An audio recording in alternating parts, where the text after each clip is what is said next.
नमस्कार. मी 2च मिनिटं बोलणार आहे जस्ट सुरुवात करून देण्यासाठी. पण आपण हा कार्यक्रम आपला आहे, ही वेळ आपल्यासाठी आहे. सर्वप्रथम इथे जमलेल्या सगळ्यांचं मी आमच्या फॅमिलीतर्फे मनपूर्वक स्वागत करतो. आपल्या सगळ्यांसाठीच तिचं जाणं हे अत्यंत आकस्मिक होतं, धक्कादायक होतं आणि पूर्ण वेदनादायी होतं. वेळ आणि काळ सुद्धा असा होता की ज्यामुळे अनेकांना तिचं शेवटचं अखेरचं दर्शन घेता आलं नाही. पण त्याहूनही जास्त हृदयस्पर्शी वाटणारी गोष्ट म्हणजे अनेकांच्या मनात तिची शेवटची स्मृती एक जिवंत हसतमुख आणि संतुष्ट चेहऱ्याची अशी हवी होती. ती जशी कायम राहिली तशीच. आमची वैयक्तिक पोकळी तर प्रचंड आहे, अनाकलनीय आहे. केवळ माझी आई होती म्हणून मी म्हणत नाहीये, पण काही व्यक्तींना एक प्रेझेन्स असतो आणि ती तशी होती. आमच्या कुटुंबाचा केंद्रबिंदू, पायाच म्हणजे पूर्णपणे. हवी तेव्हा फ्रेंड होती, हवी तेव्हा फिलॉसॉफर होती आणि हवी तेव्हा गाईड सुद्धा होती. तिच्या विना जगणं हे आम्हाला अक्षरशः शिकावं लागणार आहे सुरुवातीपासून. आम्हाला हे येतच नाही अजिबात, म्हणजे असं कोणालाच येत नाही.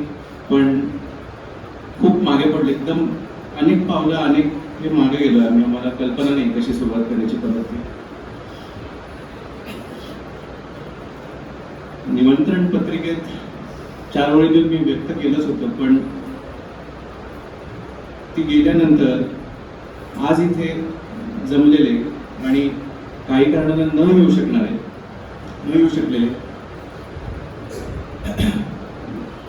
अनेकांनी आम्हाला भेटून, बोलून, व्हॉइस रेकॉर्डिंग पाठवून, लिहून इतकं प्रेम, कौतुक आणि जिव्हाळा व्यक्त केला की आम्ही पूर्णपणे भारावून गेलो. म्हणजे ओव्हरवेल्मिंग म्हणतात तसं झालं आम्हाला. एकतर अतिशय वेगाने घडामोडी घडल्या, आपल्या कोणाची कुठली मनाची तयारी नव्हती, पण त्याच्या पाठोपाठ लागलीच इतकं प्रेम आणि जिव्हाळा बघून आम्हाला खूप भरलं होतं. आणि ती खरंच किती लोकप्रिय होती आणि ठराविक भूमिकेच्या कायमच पुढे जाऊन खऱ्या अर्थाने सर्वांशी इंडिव्हिज्युअली किती कनेक्टेड होती याची जाणीव अजून घट्टच होत गेली. सध्या व्हॉट्सॲप, फेसबुकच्या या काळात जिथे सहसा एखादं दुःखदर्शक चिन्ह, जोडलेले 2 हात, RIP या त्रोटक काहीतरी मजकूर लिहिला जातो, त्यापेक्षा हे फार वेगळं होतं आणि अत्यंत हृदयस्पर्शी होतं. आणि हे सगळं पाहून आमच्या मनात आलं की एक छोटीशी भेट इथे आपल्याला करायला पाहिजे, जेणेकरून सगळ्यांना येता येईल. तिचे जे स्नेही होते, अगदी जवळचे होते, सगळ्यांची तुमची नावं तिच्या तोंडी सतत असायची. तर आपण एकत्र येऊन एक संध्याकाळी थोडंसं तिच्या आठवणींना उजाळा द्यावा. कोणीतरी तिच्या व्यक्तिमत्वाला दुर्मिळ असं म्हणलं होतं. अलीकडेच कदाचित आपण एक क्लिप ऐकू सुद्धा. तसंच तिला तुमच्याकडून मिळणारं प्रेम आणि प्रतिसादही तितकाच दुर्मिळ आहे. त्यामुळे या एकंदरीतच प्रतिसादाला, प्रेमाला आमच्या फॅमिलीतर्फे सलाम. आजच्या काळात आपण एकमेकांना भौतिकदृष्ट्या बरंच काही देऊ शकतो, पण खरी अमूल्य अशी जर काही गिफ्ट असेल तर ती मला वाटतं ती आहे गिफ्ट ऑफ टाइम.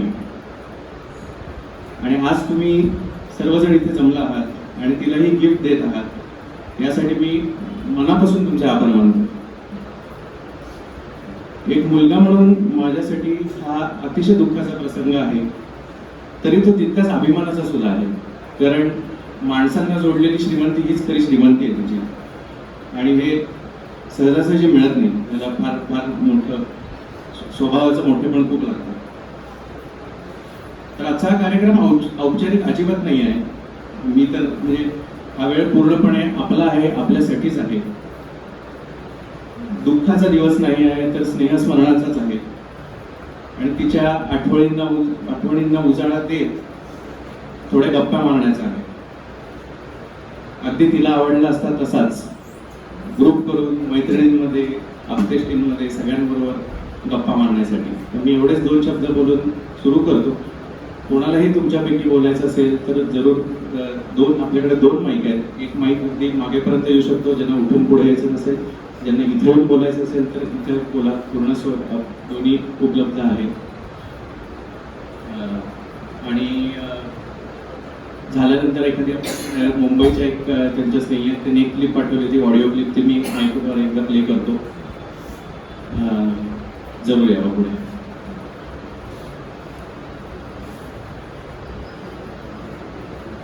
किंवा माईक मागे आणून देऊ तरी चालेल मला.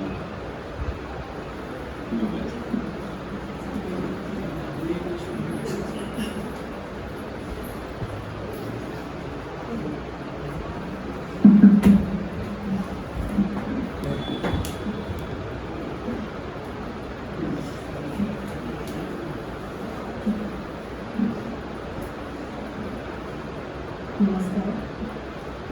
30 मार्चला दुपारी ऑफिसमधून मी घरी आले आणि सहज व्हॉट्सअप उघडून बघितला तर जयाताई काळेंचा मेसेज होता.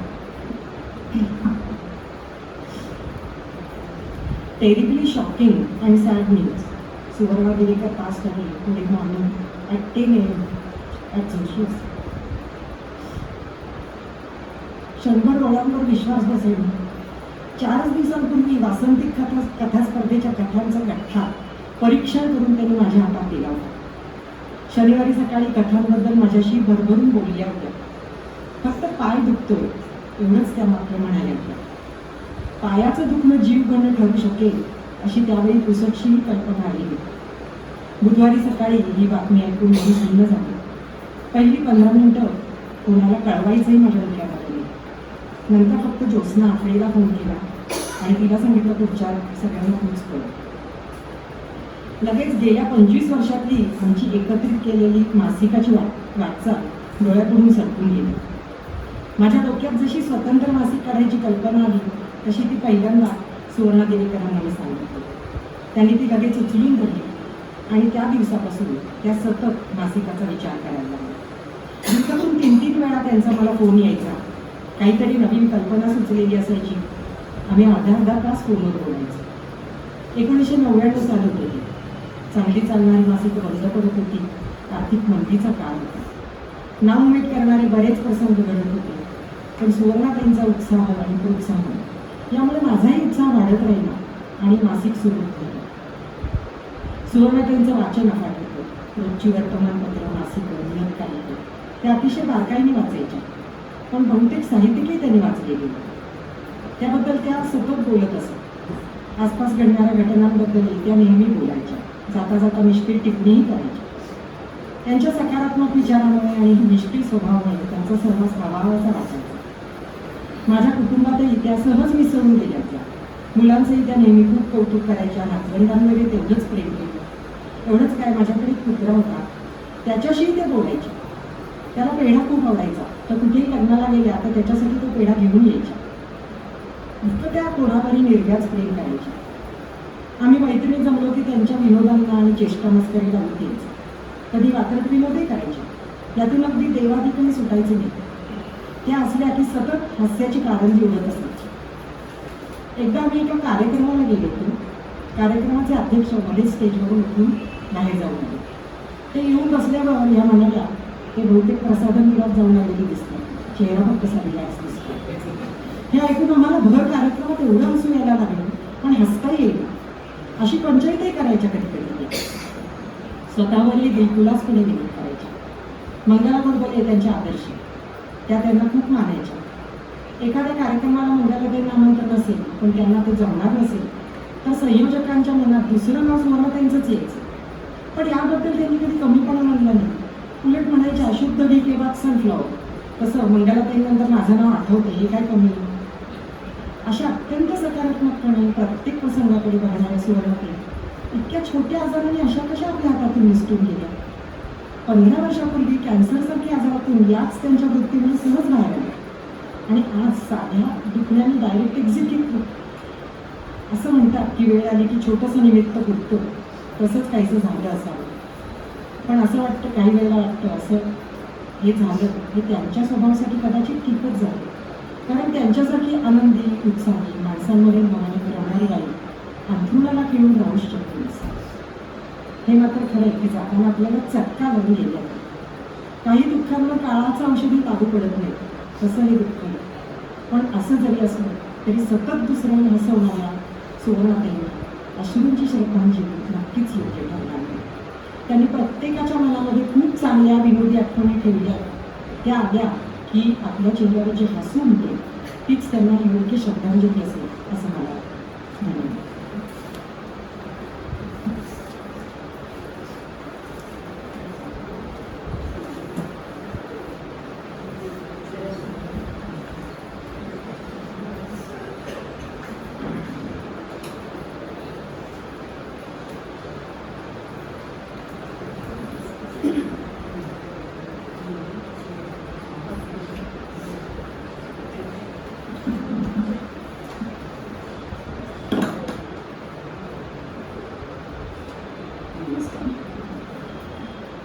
सुवर्णा माझ्या जवळ राहणारी आणि माझी अगदी जवळच अशी मैत्रीण होती. एक दोन दिवसांनी तिची आणि माझी फोनवर किंवा प्रत्यक्ष अशी भेट व्हायची.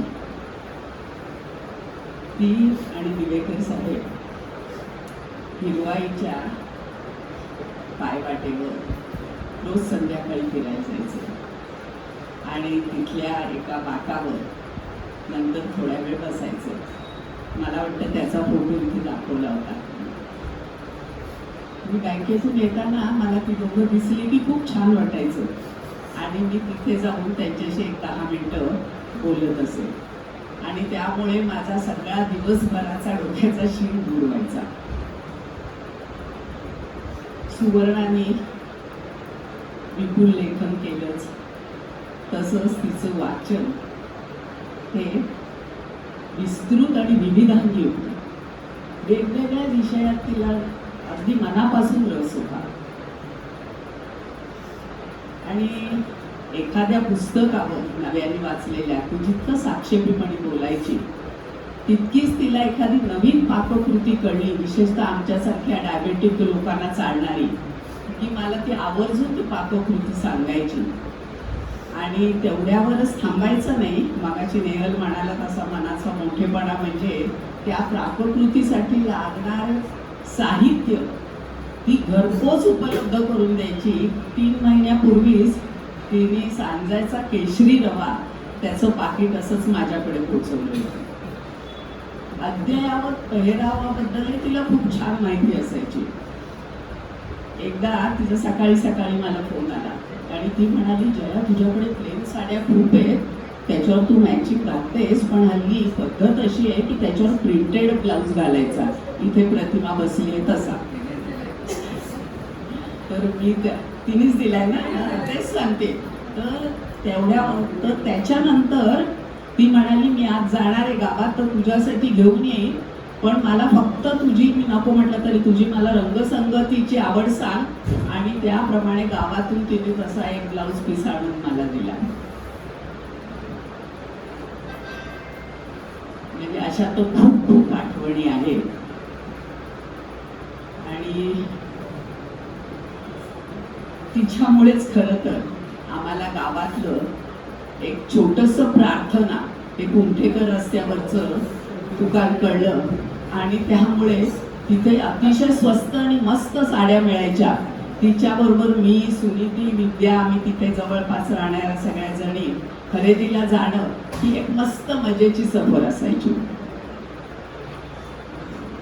कुटुंबातल्या व्यक्ती, नातलं, मैत्रिणी यांच्याबद्दल तिला खरंच मगाशी माधुरी म्हणाली तसं खूप महत्त्व होतं. ती अशी एक सासू होती की जी आपल्या मुला नातवंडांपेक्षाही आपल्या दोन्ही सुनांचं भरभरून कौतुक करायची.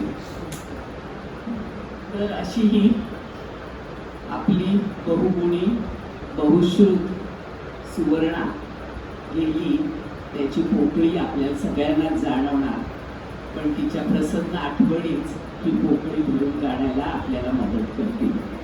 तिच्या सुखद स्मृतींना मी वंदन करते आणि थांबते.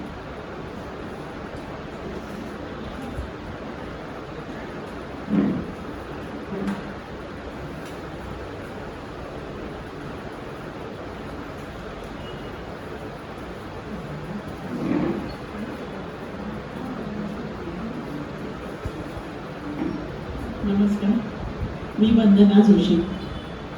सुवर्णाची एक जवळची मैत्रीण विद्या चिंचाळकर. तर हिच्या आग्रहावरनं बरेचदा ती म्हणायची औंध असताना की अगं तू बांधवी का नाही जॉईन झाली. पण एक दिवशी तो असा योग जुळून आला आणि मी बांधवीला जॉईन झाले आणि प्रत्येक महिन्याला समृद्ध होत गेले. त्यावेळेला असे ग्रुप्स किंवा अशी काही सिस्टीम नव्हती. कुठलंही पुस्तक वाचनात नवीन आढळलं की सुवर्णाने अगदी म्हणजे उर्मिला पवारांच्या आयदांपासून ते 3 आत्मकथांपर्यंत मला नेहमी प्रोत्साहित केलं की वंदना हे पुस्तक आहे, याच्यावर बोलतो. आणि मग अशी ही मैत्री आमची सुरू झाली.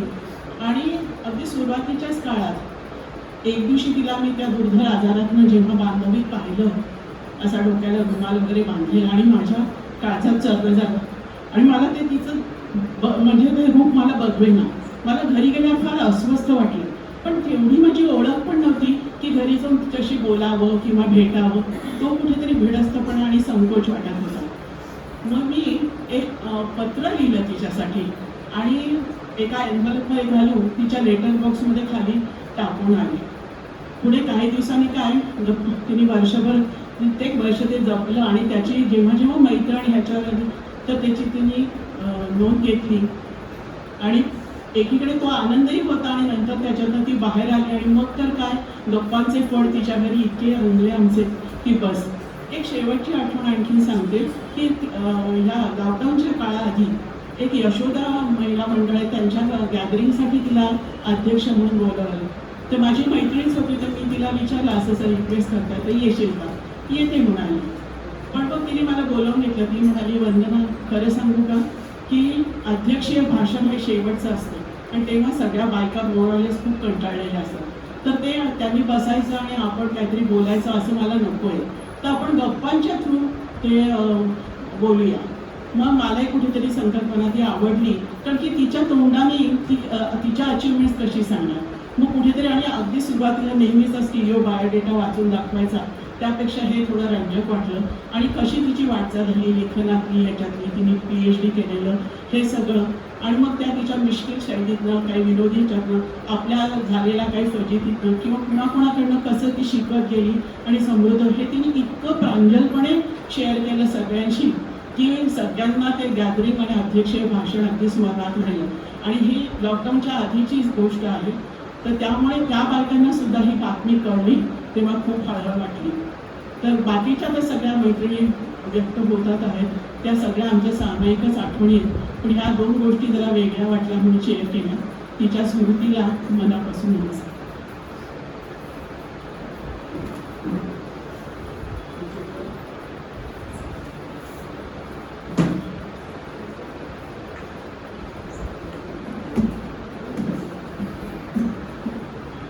मी सुचेता खेर, सुवर्णाची बांधवीची मैत्रीण.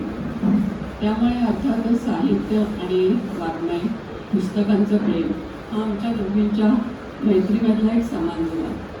या सगळ्यांच्या मनाने मी बांधवीमध्ये जरा उशिरा जॉईन झाले आणि त्यामुळे सुवर्ण दिवेकर ह्या नावाचं आणि त्यातल्या आधीच्या डॉक्टर ह्याचं मला एक सतत दडपण असायचं.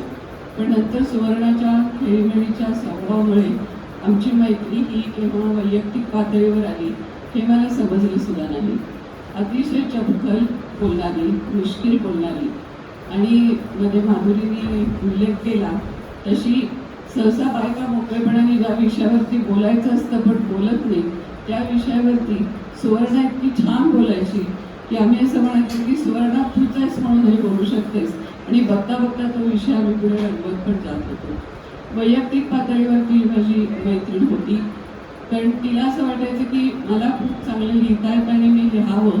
आणि म्हणून लोकसत्तामधले जे 2 लेख माझे आले ते तुम्हाला आश्चर्य वाटेल की फोनवरती मला म्हणली तुम्हाला वाचून दाखव, मी तुला योग्य त्या सूचना करीन. आणि त्या तिने केल्या आणि थोडंफार प्रमाणात मी असं म्हणेन की तिने मला लिहितं केलं.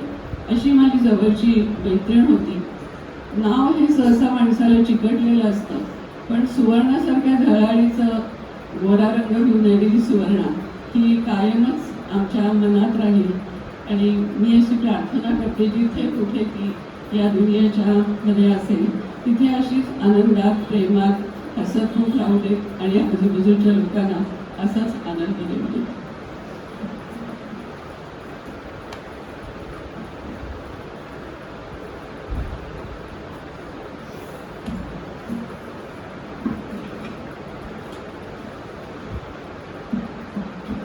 नमस्कार. मी प्रमोदिनी कवळे, सुवर्णाची बांधवी म्हणजे. आज इथे समोर अनेक बांधवी जमलेल्या आहेत. त्या सगळ्याच सुवर्णाच्या मैत्रिणी होत्या, पण प्रत्येकीशी तिचं असलेलं नातं आणि प्रत्येकीशी तिची असलेली मैत्री ही वेगळ्या वेगळ्या पातळीवरची होती. कारण हे सुवर्णाच्या स्वभावाचं वैशिष्ट्य होतं की कुणामध्ये काय वेगळं आहे आणि कुणामध्ये काय चांगलं आहे याचा तिला सहवासाने म्हणा किंवा तिचा सेन्स चांगला असल्यामुळे अंदाज यायचा आणि त्या पद्धतीने ती ते नातं पुढे न्यायची. आणि म्हणून प्रत्येकाला ती आपली जवळची आहे असं वाटायची. आणि म्हणूनच आपल्याला जाणणाऱ्या या मैत्रिणीशी बोलताना आम्हाला खूप बरं वाटायचं. तिच्याशी आम्ही नेहमी बोलायचो, पण तिच्याबद्दल बोलायची वेळही कसं वाटत. आमच्या मैत्रीला 27 वर्ष झाली. या 27 वर्षात बांधवी खेरीज फोनवर किंवा इतर ठिकाणी आम्ही भेटलो आणि प्रत्येक वेळेला वेगळं काहीतरी करत गेलं. आता मी असं म्हणते की वेगळं काहीतरी करत गेलं ते नाही जाणीव नव्हतं. तेव्हा तो मैत्रीचा एक प्रवाही संवाद वाटायचा आणि त्याच्यातून आपुलकी वाढत गेली जास्तीत जास्त. बांधवी जेव्हा सुरू झाली तेव्हा ती सुरू करण्यात या भागातल्या विशेषतः साहित्यात रस असलेल्या अनेकांनी सहभाग पुढाकार दौडून सोपं नव्हतं हे सगळं. आणि त्याच्याही पेक्षा अवघड होतं की या सगळ्यांना एकत्र बांधून ठेवलं. त्या बायका समविचाराने जरी एकत्र आल्या तरी पुढे एकत्र राहणं, त्यांना एकत्र धरून ठेवणारं काहीतरी असणं हे अवघड काम होतं. आणि या कामामध्ये सुवर्णाचा सिंहाचा वाटा होता असं मला वाटतं आणि हे कोणी अमान्य केलं होतं. कारण कसं होतं की मी मगाशी म्हणत असं की प्रत्येकीबद्दलचं चांगलं तिला माहिती होतं. अगदी साधी गोष्ट होती की कधीतरी बांधवीसाठी एखादं पुस्तक सादर करायचं असायचं आणि मला माहीत नसायचं की हे झालं किंवा नाही. मग मी फोन करायची की सुवर्ण काही हे पुस्तक मी याच्यावर बोलणार आहे, झाले का हो हे? तर सुवर्ण झालंय किंवा नाही ते सांगायचे. पण त्याच्याबरोबर नंतर सांगायची की आता प्रगती हे झालं नाही आहे, पण तू याच्यावर नको बोलूस. ते अमुक पुस्तक आहे ना ते बघ तुला मिळालं, त्याच्यावर जास्त चांगलं बोलू शकशील. कारण माझ्यामध्ये काय चांगलं आहे आणि काय कमी आहे या दोन्हीची तिला जाणीव होती आणि भान होतं. आणि त्याच्याबद्दल स्पष्टपणे सांगण्याचा मोकळेपणा पण. बोलणं तेवढंच होतं तिचं, पण तेवढंच आग्रही पण असायची. न पटलेल्या गोष्टी किंवा तिची स्वतःची मतं ती ज्या आग्रहीपणे आणि ठामपणे मांडायची, तर त्या दोन्हीचं छान मिश्रण व्हायचं की तिचं गोड बोलणं आणि तो आग्रहीपणा आणि आपल्यालाही ते तिचं बोलणं पटून जायचं. दुसरा तिचा एक स्वभाव असा की आपल्याला जे कळतंय ते आपल्या सगळ्या मैत्रिणींना, आपल्या जवळच्या लोकांना सांगितलं पाहिजे, त्याचा फायदा सगळ्यांना मिळाला पाहिजे. बांधणीमध्ये आशाताई योगासनं चांगली घेतात, मग आपण एक सेशन करूया की त्यांच्याकडे. मग बांधणीच्या वेळेत तिने विचारलं किंवा सगळ्यांना वैयक्तिक फोन करून विचारलं, आशाताईला कळत घेतली आणि असं करून काही दिवस आशाताईकडे त्या योगासनाच्या टिप्स घेण्यासाठी आणि काय काय त्याच्यातलं वैशिष्ट्य आहे करण्यासाठी आम्ही गेलो. तिची जी अभ्यास करण्याची पद्धत होती ती इतरांपेक्षा वेगळी होती. जेव्हा त्यांच्या ग्रुपची बांधणी असायची तर त्यावेळेला हे तिचं वेगळेपण, ती त्यांच्या ग्रुपची लीडर होती आणि हे जे वेगळेपण होतं ते अगदी पोषकापासून दिसायचं. त्यांचा सगळ्यांचा ड्रेससुद्धा त्यावेळेला विचार करून त्यांनी ठरवलेला असायचा आणि त्याच्याबद्दल त्या स्पष्टीकरण पण द्यायच्या. कारण त्यांच्या पुस्तकांमधलं सूत्र तर त्याच्यामध्ये उतरलेलं असायचं, पण आज आम्ही असे का या रंगाचे कपडे घातले, हेच कपडे का निवडले, इथपासून सुरुवात करायची.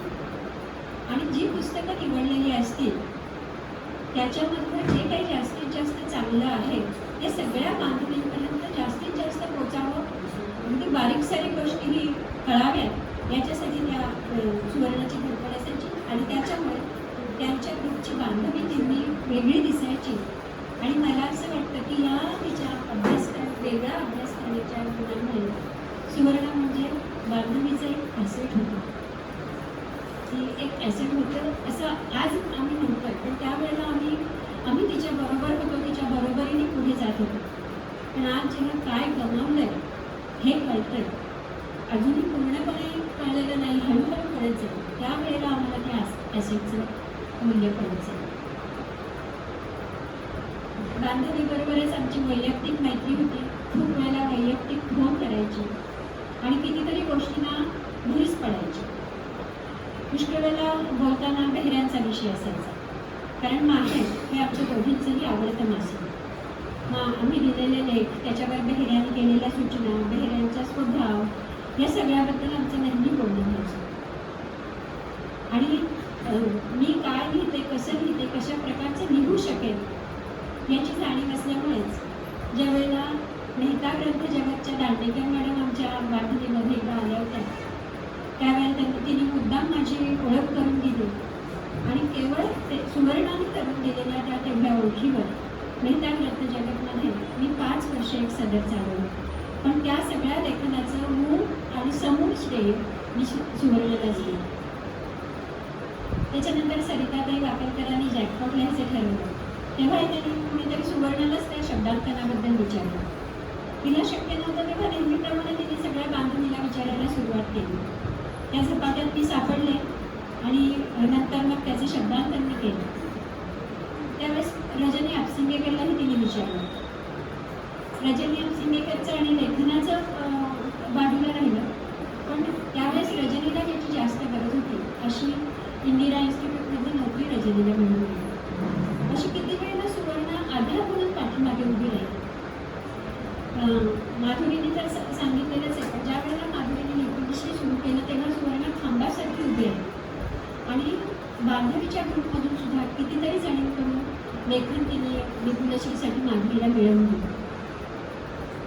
पण ते केवळ लेखन भरती किंवा अंकाची भरती म्हणून नाही, तर कोण काय लिहू शकेल, कोण कशावर चांगलं लिहू शकेल याचा विचार करून वेगळ्या वेगळ्या अंकामध्ये तिने ते सादर केलं. आणि अंकाच्याही बाबतीत माधुरी मान्य करेल की तिचा हा असाच विचार असायचा की कोणत्या अंकामध्ये काय शोधून दिसेल.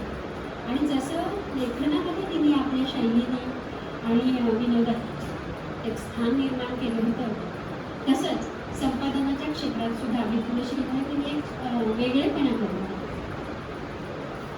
आम्ही जेव्हा फोनवर वैयक्तिक बोलायचो तेव्हा अगदी आजारपणापासून आणि कौटुंबिक समस्यांवर सुद्धा बोलायचो.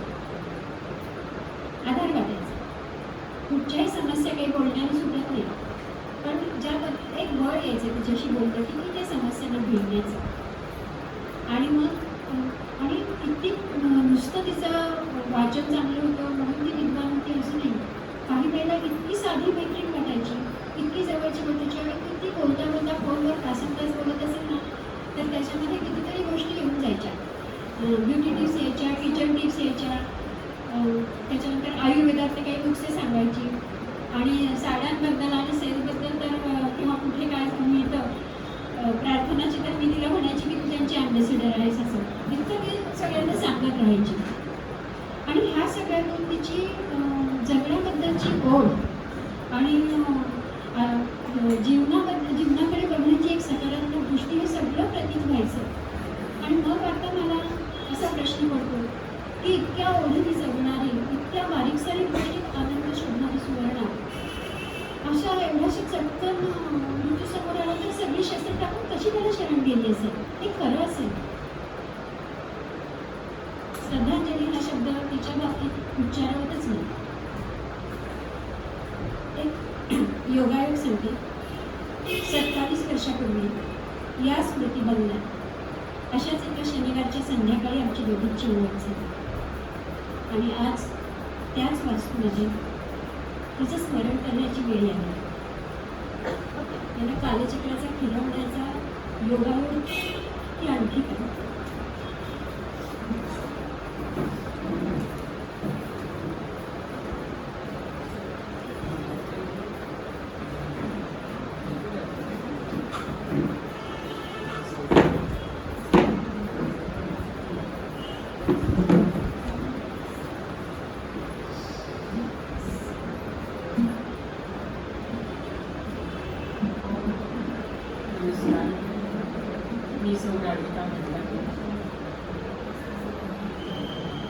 काय बोलू. खरं म्हणजे आज या वातावरणात सुवर्ण नाही हे सत्य मला पचवताच येत नाही. गेले अनेक मिनिटं मी हे चित्र पाहत आहे आणि खरोखरच मैत्रिणींच्या अशा फुललेल्या टाकरामध्ये एक अत्यंत रसरशी टवटवीत असं फूल म्हणजेच सुवर्ण होती. आज ती नाही हे सत्य, मुळात ही कल्पनाच सहन होत नाहीये. गेली 10-12 वर्षाची तिची आणि माझी मैत्री, बांधवीतच तिची माझी ओळख झाली आणि बांधवीतच तिची आणि माझी मैत्री रुजली. साहित्य हे आमच्या मैत्रीचं मुख्य माध्यम होतं आणि तुम्हाला खरं सांगते की ती माझ्या लेखनाची वाचक होती. छोटंही काही लिहिलेलं असलं आणि तिच्या ते वाचनात आलं की ती आवर्जून मला फोन करायची आणि तिला ते किती आवडलं, का आवडलं, कशाकरिता आवडलं हे सगळं ती अगदी सविस्तरपणे मला सांगायची. आणि त्यावेळेला खरोखरच मला एक मोठा पुरस्कार मिळाल्यासारखंच वाटायचं. यापेक्षा दुसरी कुठली पावती मला मिळावी, माझ्या लेखनाला मिळावी असं मला कधी वाटायचंच नाही. आज या क्षणी तुमच्याशी तिच्याविषयी बोलताना मी माझा एक वाचक तर गमावलाच, पण ती माझी प्रेरणाही होती. माझ्या लेखनाची ती एक फार मोठी प्रेरणा होती. तिने मला सतत लिहिता ठेवलं आणि सतत तिनं मला स्फूर्ती दिली. आज या दोन्ही गोष्टी मी हरवलेल्या आहेत, त्याचं मला अतिशय दुःख होतं. माझ्या अंतर्मोल या कथासंग्रहाला तिने प्रस्तावना लिहिली. वास्तविक माझ्या संपूर्ण संग्रहापेक्षाही मी असं म्हणेन की तिची प्रस्तावना अतिशय वाचनीय आहे. आणि एवढ्या मोठ्या लेखिकेने माझ्या पुस्तकाला प्रस्तावना द्यावी यापेक्षा जास्ती मानाचं काय असणार आहे माझ्यासाठी, हे मी नेहमीच मनात ठेवते. पुस्तक प्रकाशित झालं, त्याचं प्रकाशनही झालं, त्या प्रकाशनातही ती बोलली, ऑनलाईन प्रकाशन झालं. आणि त्यानंतर काही दिवसांनी तिचा मला फोन आला. ती मला म्हणाली, काय गं राधिका, विसरलीस का? म्हटलं, अगं सुवर्ण, तुला कशी विसरेन मी? अगं मी तुला अगदी प्रस्तावना दिली, तसं मानधन. मला असं थोडंसं एकदम म्हटलं, हा विचार माझ्या मनात आला कसा? आणि मी म्हटलं, हो गं सुवर्णा, सॉरी हो, मी तुला विचारलंच नाही गं, अगदी सॉरी, खूपच मी फार मोठी चूक झाली माझ्या हातून. आणि मग ती खळाळून हसली, अगदी मन मोकळी हसली आणि म्हणाली, मूर्ख आहेस तू, अगदी असंच म्हणाली. मानधन तर मी घेणार आहे, पण ते कुठल्या स्वरूपात ते सांगते. तुझ्या हातचे लुसलुशीत, मऊ, सुंदर असे दहीवडे मला खायचे आहे. आता कधीही मी दहीवडे बनवले की सुवर्णाची आठवण ही मला नेहमीच येणार. आणि ते राहून गेलं कुठेतरी. एवढीशी छोटीशीच गोष्ट आहे, पण ती अशी पटकन निघून जाईल असं कधी वाटलंच नाही ना. ती कल्पना, तिच्या मृत्यूची कल्पना कधी केलीच नाही. असं ती आणि मी एकाच वयाच्या आहोत, त्यामुळे ती नाही आणि मी आहे हे मी कल्पनाच करू शकत नाही. आणि एवढीशी छोटीशी गोष्ट तिला मी देऊ शकले नाही, तर ती द्यायची राहून गेली याचं मला सदैव दुःख होणार आहे आणि ती वेदना माझ्या मनात सदैव राहणार आहे. सुवर्णा, तू अशी कशी गेलीस का आम्हाला सोडून? तुला जाताना आमची आठवण सुद्धा आली नसेल का?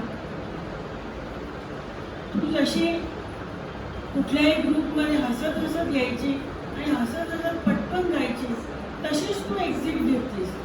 काहीही न, आम्हाला काही समजलंच नाही. म्हणजे मी अजूनही मानू शकत नाही की सुवर्ण आमच्यात नाही आहे. हे सत्यच आहे, पण तरी सुद्धा ते आमच्यासाठी कायम असत्यच राहणार आहे. आणि अजूनही मला असं वाटतं की पटकन कुठून तरी सुवर्णाने यावं आणि काय गं राधिका असं म्हणावं. आता उरल्या फक्त आठवणी. या स्नेहस्मरण हा शब्द मला फार आवडला. जसं प्रमोदिनी म्हणाली की श्रद्धांजली हा तिच्यासाठी शब्द नाहीच योग्य. स्नेहस्मरण हेच बरोबर आहे. आणि सुवर्णा, जोपर्यंत आम्ही आहोत या पृथ्वी तलावर तोपर्यंत तुझं स्मरण हे आमच्या हृदयात सदैव राहील.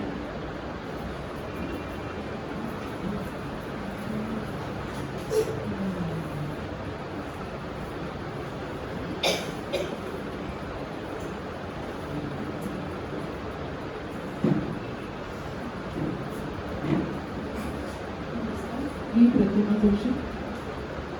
म्हणजे त्या सगळ्या जणी इतकं बोलल्या आणि मेहलला मी तेव्हा घरात एकदा सांगितलं की मी बोलेन, पण माझ्या लक्षात आलं की आपण काय बोलावं. बोलायसारखं खूप आहे, खूप म्हणजे प्रत्यक्ष अनेक वेळा बोललेलो आहोत, अनेक विषयांवर बोललेलो आहोत. आता ज्या सगळ्या माझ्या बांधवीतल्या मैत्रिणींनी सांगितलं तेच म्हणजे मला हे खूप आश्चर्य, आनंद आणि एक असं वेगळं वाटतं की आता इथे जमलेल्या ज्या बांधवीतल्या मैत्रिणी आहेत ना, त्या प्रत्येकीला असं वाटतं की सुवर्णा फक्त माझीच मैत्रीण होती, पण मला असं वाटतं की हे खरंच जमणं खूप अवघड आहे आणि ते तिला जमलं होतं. म्हणजे ती प्रत्येकीशी तू माझी खरीची मैत्रीण आहेस अशा पद्धतीने ती बोलायची, सगळं सांगायची. प्रश्नच नाही. बांधवीत यायच्या आधी सुवर्णाची माझी ओळख होती आणि बांधवीत आल्यानंतर आमची घट्ट मैत्री झाली आणि मग आम्ही एका ग्रुपमध्ये आलो. बांधवीमध्ये जसे ग्रुप आहेत तसे आम्ही एका ग्रुपमध्ये आलो आणि मग सुवर्णा नाटकं लिहायची गॅदरिंगसाठी आणि आम्ही नाटकं करायचो आणि त्यामध्ये खरंच आम्ही खूप सांगता येत नाही इतकी मजा केली. म्हणजे नाटक हे फक्त निमित्त असायचं, त्या निमित्ताने भेटणं हे आमचं खूप व्हायचं. आत्ताच कोणीतरी उल्लेख केला की ती बांधवीत येताना सुद्धा ना तिच्याजवळ खूप काही म्हणजे मला आश्चर्य वाटलं, बांधवीच्या समोरच राहायची आणि तिच्याजवळ एवढं काय असतं. तर कोणासाठी मासिक, कोणासाठी पुस्तक, कोणासाठी कात्रण काढलेलं, अशी प्रत्येकाची आठवणीने तिची बाग एवढी भरलेली असायची आणि मग जाताना प्रत्येकीला त्या आठवणीने ती द्यायची की हे तू वाच, हे मी तुझ्यासाठी काढलं. म्हणजे हे खूप कौतुकास्पद आहे की असं आपण नुसतं म्हणतो मी देईन ना तुला, पण ती द्यायची आठवणी. सुवर्णाचं आम्ही जेव्हा एकत्र आमचा जो ग्रुप होता म्हणजे श्यामलताई, मी, सुवर्ण आणि दीपाली, त्यासाठी श्यामलताई पण आता नाही आणि सुवर्ण पण नाही, हा आम्हाला खूप म्हणजे सांगता येणार नाही इतका मोठा धोका बसलेला आहे. कारण ती आम्हाला आमची ती गाईड होती, आमची ती लीडर होती असं म्हणूया. ती आम्हाला सगळं सांगायची, काय करायचं, विषय ती ठरवायची, कसं काय करायचं हेही ती सांगायची आणि मग मात्र ती आमच्यावर सोडून द्यायची. मग ती म्हणायची आता मी काही बोलणार नाही, आता तुम्ही पुस्तकं मिळणार नाही, पण कुठे काय मिळेल हे सुद्धा सांगायची. आणि मग आता हा विषय आहे ना, तर आपण सगळ्यांनी अशा साड्या नेसूया. म्हणजे इतकं बारीक तिचं लक्ष असायचं की आमची रिहर्सल आणि म्हणून बांधवीत सगळ्यांना असं वाटायचं की तुमची बांधवी चुकवायची नाही. कारण कशा पद्धतीने बसणार आहोत, कशा बोलणार आहोत, काय बोलणार आहोत हे सगळं तिच्याकडे लिहिलेलं असायचं. कारण ती उत्तम लेखिका होती, नाटकं लिहित होती ना, त्यामुळे कोणी काय बोलायचं हे सुद्धा तिचं लिहिलेलं असायचं. म्हणजे इतकी शिस्तबद्ध बांधवी आमची, त्यामुळे तिच्यामुळे होत होती. आणि आत्ताच कोणीतरी म्हटलं आता आम्हाला तर काही करताच येणार नाही बांधवीमध्ये. सुवर्णाचे एक दोनच अनुभव मी सांगते कारण बाकी सगळ्यांनी सांगितले. त्यांनी शब्दाली म्हणून मी डायरीला राहते तिथे सुरू केलं आणि तेव्हा आमची मैत्रीण माधुरी आणि सुवर्ण ह्या दोघीजणी आल्या होत्या पाहुण्यामध्ये आणि मग त्याने इतका सुंदर संवाद साधला तिथल्या लोकांशी की त्यांना सगळ्यांना नवीन होतं, त्यांना इतकं आवडलं, भरभरूच त्यांना मिळालं की त्या म्हणाला किती छान सांगितलं आम्हाला समजून.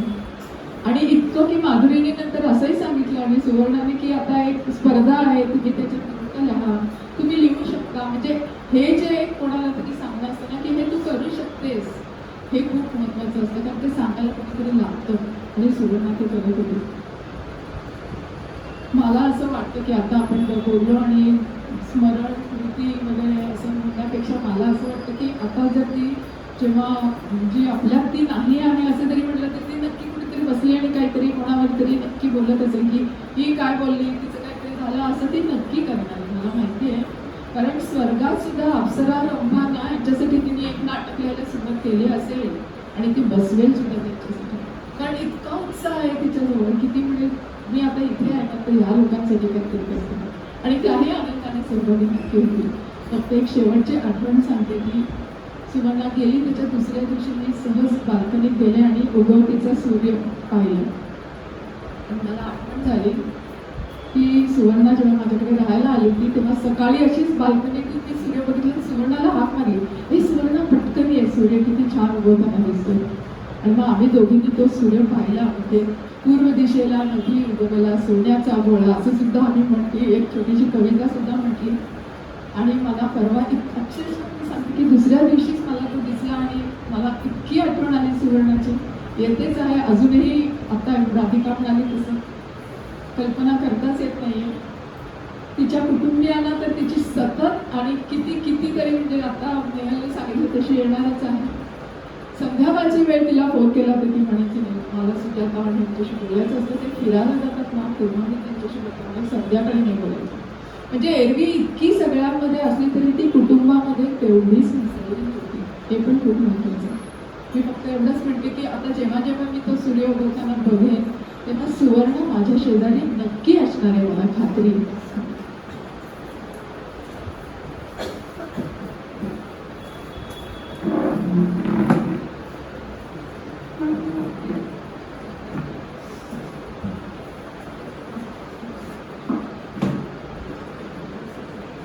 माझ्या सगळ्याच मैत्रिणींनी इतकं काही गुंतवून ठेवलेलं आहे आणि त्या सगळ्यांच्या मनातून ते असं म्हणजे आम्हाला व्यक्त करणं फार अवघड आहे आणि त्याला शब्दच अपुरे आहेत. पण आज आत आलो आम्ही आणि त्या नाही आहेत ही कल्पना करणं फार अवघड होतं. आणि नेहमी सगळे फोटो दाखवल्यावर त्यातले काही लहानपणाचे फोटो एकदा त्यांच्या घरी असं काढलेले होते आणि त्याची आठवण झाली आणि काही म्हणजे सांगता नाही येते असं काय नेमकं होतं. सुवर्णा त्यांची ओळख ही माझा मुलगा आणि नेहमी एका शाळेत होते तिथे ओझरती ओळख होती तेव्हा.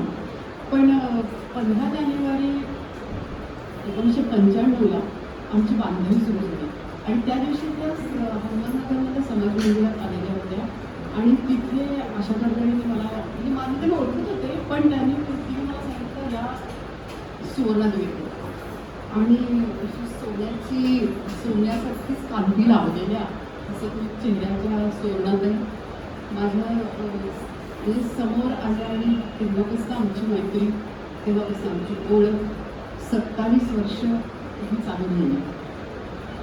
आणि म्हणजे ही ओळख ही कौटुंबिक पातळीवर बांधणीच्या निमित्ताने आणि वैयक्तिक स्वरूपात ही सगळ्याच प्रकारामध्ये ती राहिली वाढत गेली.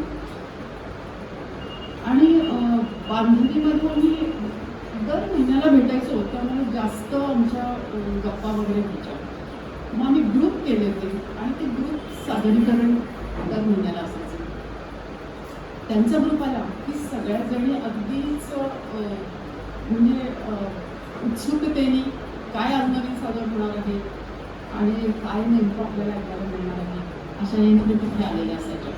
ग्रुप म्हणजे त्या ग्रुपचं चौघींचं बॉन्डिंग इतकं छान होतं ते सगळं सुवर्णात ते बीड करायचं.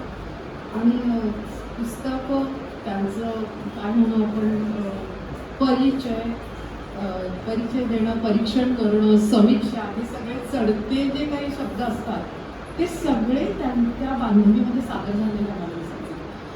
आणि वेगवेगळे विषय हाताळलेले असायचे. आणि म्हणजे आता मग अशी प्रतिमांचा ड्रेस कोड असायचा आणि सगळ्यांच्या ह्याच्यामध्ये फुलं वगैरे घातलेली आणि अशी सुंदर सगळे प्रसन्न वातावरणामध्ये बांधणी सुरू व्हायची. आणि अशा वेळी त्यांचा जो नेहमी वेगळं देण्याचा जो प्रयत्न होता त्याच्यामध्ये त्यांनी सादर केलेली पुस्तकं ही खूप अशी छान होती. माय नेम इज ग्रोवर असं आता प्रतिमाला ती बरंच आठवेल कारण ती त्या ग्रुपमध्ये होती त्यामुळे. द टॉय स्टोरी संगीता मेगल यांचं पुस्तक, रोश व्हर्सेस ॲडम हे पुस्तक आणि ते बऱ्याच वेळेला थीम तेच सादर करायच्या. मातृपितृ गौरव असा त्यांनी एकदा थीम घेतला आणि त्यावेळी शारदाबाई पवार यांच्यावरचं पुस्तक त्यांनी अतिशय सुंदर सादर केलेलं होतं. रसचर्चा एकदा केली होती. नवरसांवर अप्रतिम श्यामलताई पण बोलल्या, त्या सगळ्याच जणी बोलल्या त्या. आणि त्यानंतर त्यांनी त्यांचा प्रबंध तिथे आणला होता. 450 पानांचा तो हस्तलिखित प्रबंध, म्हणजे आम्ही ते पकडण्यासाठी केवढं काम केलेलं आहे, आवाज झाले तो. आणि दीपाली त्या प्रबंधात बोलली होती असं मला आठवतं. त्याच्यानंतर वसंत वैभव नावाने त्यांनी एका सादर केलं. वसंत कानेटकरांची पुस्तकं त्यांनी सगळी घेतली होती. आणि कस्तुरी मृग हे पुस्तक सुवर्णाताईंनी सादर केलं. आणि हे असं अप्रतिम, खूप असं काय त्यांच्याबद्दल सांगण्यासारखं आहे. कारण अभ्यासू आणि चिकित्सकपणे ते सगळं सादर केलेलं असायचं. त्याच्यानंतर आम्ही वर्षातून एकदा वार्षिक स्नेहसंमेलन करायचो. तिथे काही चर्चा, म्हणजे असं पुस्तक चर्चा वगैरे असं काही नाही. सगळ्यांनी नाटकं सादर करायची, गाणी म्हणायची आणि अगदी सैराटवर नाचायचं. इथपर्यंत आम्ही सगळं करायचो, मनसोक्त करायचो. आणि त्याच्यानंतर स्नेहसंमेलनाचा आढावा किंवा अहवाल त्यांना मी लिहायला सांगायचे. आणि तो संपूर्ण कोणी काय सादर केलेला आहे त्याच्या सगळ्या बारकाव्यांसकट तो अतिशय सुंदर तो माझ्याकडे आलेला असायचा. आणि मग प्रत्येक गोष्ट त्या इतक्या निरीक्षणा देऊन बघत होत्या, त्यामुळे तो अगदी हे असायचा. आता कौटुंबिक सहवास म्हणजे तो पुढे थोडंसं आमचं नातं म्हणा किंवा याच्यामुळे तो वाढला. अगदी त्या गौर बसवायच्या, त्या माझ्यासारखी गौर बसवायला लागल्या. आणि त्या माझ्याकडे एकदा आल्या होत्या आणि बघितलं त्यांनी आणि त्या म्हणजे अगं मी पण आता अशीच गौर बसवते. आणि तेवढं बसवलं सुवर्णाताई, खड्यांच्या गौरी आपल्याकडे आपण अशा बसवल्या तर काय मजा येते, छान वाटतं घरामध्ये, प्रसन्न वाटतं वगैरे वगैरे आम्ही बोलतो. आणि ती तशी गौरी त्या बसवायच्या आणि सकाळी लवकर पूजा झाली की फोटो काढून त्या मला लगेच पाठवायच्या, अगं माझी गौर बसली. म्हणजे अशा छोट्या छोट्या गोष्टींचंच हे आहे की काय सांगायचं आणि काय बोलायचं असं होतं. आणि त्यांना बौद्धिक प्रेम खूप होतं आणि त्याचं त्यांना असं कौतुक होतं, बघितलं कौतुक होतं, शिक्षण कौतुक होतं. आणि त्यामुळे ते असं म्हणजे त्या साड्या बिड्यांवर आपण जे काही गंमत करून चर्चा विचार करतो, पण त्या खऱ्या अर्थाने कपडे दागिने या गुंतलेल्या अडकलेल्या नव्हत्या, खऱ्या अर्थाने ते बाहेर होत्या. आणि ते सगळे त्यांना नवीन फॅशन बिझनेस सगळं वाचनामुळे मांडायचं.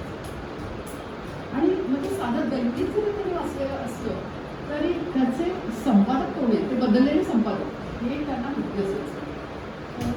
म्हणजे बाकी विषय तर त्यांचं प्राणायाम, योगासनं, त्यांचं डाएट, त्याच्यानंतर त्यांची सौंदर्य साधना, अगं केसांना ते लावायचं, म्हणजे सगळ्या गप्पा, स्किनला हे लावायचं वगैरे वगैरे असं. म्हणजे आम्ही सगळ्यातलं घरगुती होऊन गेलेलो होतो, कारण आम्ही बांधणी संपली.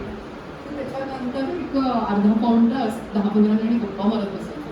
त्याच्यामुळे सगळ्या घरगुती गप्पा व्हायच्या तिथे आणि ती एक वेगळी मजा असायची. नंतरचा अर्धा तासही वेगळी मजा असायची. त्याच्यानंतर त्यांना गाण्याची पण खूप आवड होती, त्या गाणं म्हणायचं छान. आणि एकदा करोनामध्येच त्यांनी विचारलं की अशा करोनाकडे आपण गाणं शिकायला कोण जायचं, चला जाऊया. तर सगळ्यांनी टाकला होता आम्ही येणार होतो आणि त्यांना उत्साह आला होता. आणि मला असं त्यांना आठवलं की त्यांनी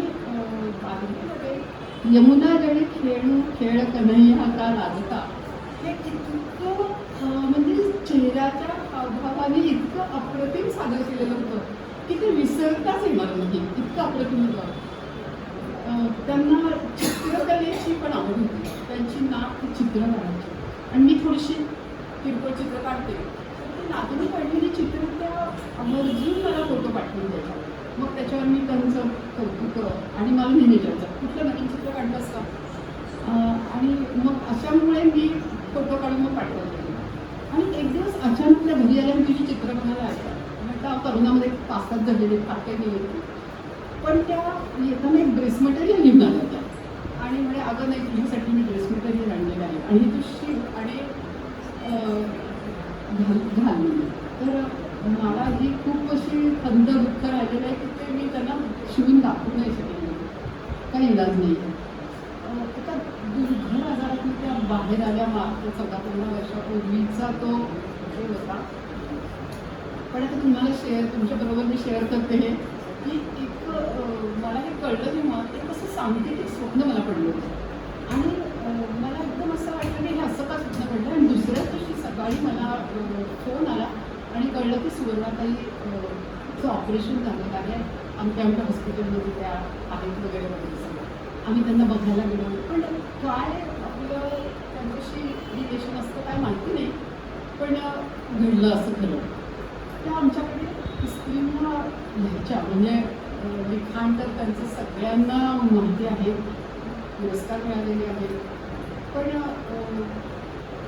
आम्ही गेली 10-1 वर्षांची विनोदी कथा लेखिका बनवलेली आहे. आणि त्यांना खूप रिस्पॉन्स यायचा, खूप त्यांना फोन यायचे. त्या सगळे नोंद करून ठेवायचे आणि मला कळवायचे. बघ तुम्हाला इतके फोन आलेले. चेन्नईहून एक पत्र आलं, तर ते पत्र घेऊन आल्या त्या की अगं हे पत्र आलेलं आहे, हे मी तुझ्यासाठी ठेवलं. म्हणजे त्यांचे काय आठवणी किती आहेत ते मला सांगताच येणार नाही आहे. आणि ही कल्पनाच करणं की फार अवघड आहे त्या नाही आहेत आपल्यामध्ये. आता कुटुंबात आम्ही तर आमची मैत्रीण म्हणजे स्नेहस्मरण म्हणून ते स्मरण तर आम्ही कधीच राहणारच आहे, कायम कधीच नाही विसरणार आहे. पण आता कुटुंबाची जी काही हे आहे त्यालाही काही तोड नाही, म्हणजे असं की दुःख आहे ते सगळं. पण काकांबद्दल मला असं एक वाटतं की काका कुटुंबात राहतात, मुलं आहेत, नातवंड आहेत. त्यामुळे एक म्हणजे कितीही की आपल्याला लाईफ पार्टनर गेला असं म्हटलं तरीही पुन्हा कुटुंब घरी आहे. आणि त्याच्यामुळे एक पुन्हा मनाची उघडी तुम्ही द्यालच, म्हणजे दोघंजणं. आणि त्या दोघी कायमच सुवर्णा त्यांच्या तोंडात आम्ही दोघी सुनांचं कौतुक करतो. म्हणजे सुनांबद्दलचं कौतुक कसं करावं हे त्यांच्याकडे शिकावं. नातींचं कौतुक, ती मॅथ्समध्ये काय तिकडे तिला काय पहिले असं काहीतरी कळलं तर ते लगेच ते फोन करून सांगायचं. अवघड आहे त्यांना विसरणं, खूप अवघड आहे. ठीक आहे, आज नेहमी असं अरेंज केलं आणि आम्हाला काहीतरी व्यक्त होण्याची हे केलेली आहे. खूप अवघड आहे नेहमी. ठीक आहे, थांबते मी.